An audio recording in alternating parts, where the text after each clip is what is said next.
미국 연방대법원이 트럼프 대통령이 세계 각국에 부과한 이른바 상호 관세는 위법이라고 판결했습니다. 보도국 취재기자 연결해 자세히 들어보겠습니다. 정다혜 기자. 네, 미 연방대법원이 이른바 트럼프 대통령의 상호 관세는 위법이라고 판결했습니다. 관세 부과의 근거로 삼았던 국제비상경제권한법은 대통령에게 관세 부과 권한을 주지 않는다고 판단한 건데요. 앞선 1심과 2심의 위법 판결을 대법원도 유지한 겁니다. 9명의 대법관 가운데 6명이 관세는 위법이라고 판단했고요. 나머지 3명은 소수 의견에 그쳤습니다.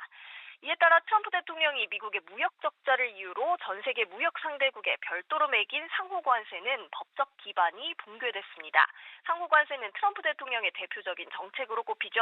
이번 결정에 따라 트럼프 대통령이 입을 이 정치적인 타격도 상당히 클 걸로 보입니다.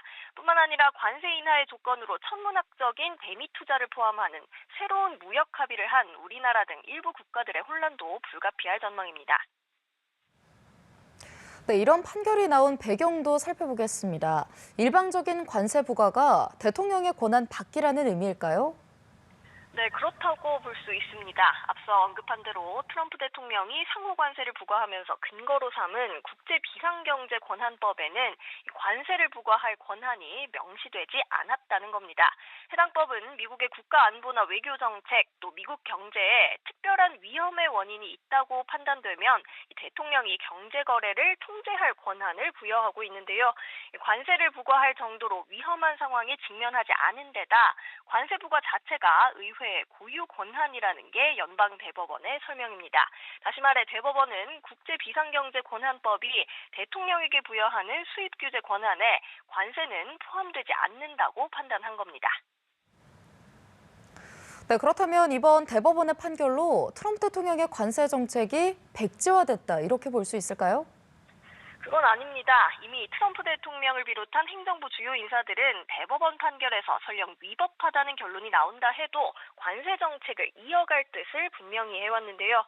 관세 부과를 위한 다른 법적 권한을 활용해서 정책을 이어갈 걸로 전망됩니다. 트럼프 대통령은 대법원의 판결 소식을 전해 듣고 수치스럽다며 대체 수단을 염두하고 있다고 말했는데요. 국제비상경제권한법의 대체 수단으로는 무역확장법 232조나 무역법 301조, 또 122조, 관세법 338조 등이 거론되어 왔습니다. 일단 이 같은 다른 법적 근거를 통해 상호관세 정책을 유지할 걸로 보입니다. 다만 이럴 경우 범위가 제한적일 수 있고 속도 또한 늦어질 수 있습니다. 여기에 미국에 관세를 납부해온 기업들이 대대적인 환급을 요구하거나 소송이 줄질 가능성이 커서 트럼프 대통령 앞에 가시밭길이 예고된다는 분석이 나옵니다. 지금까지 보도국에서 전해드렸습니다.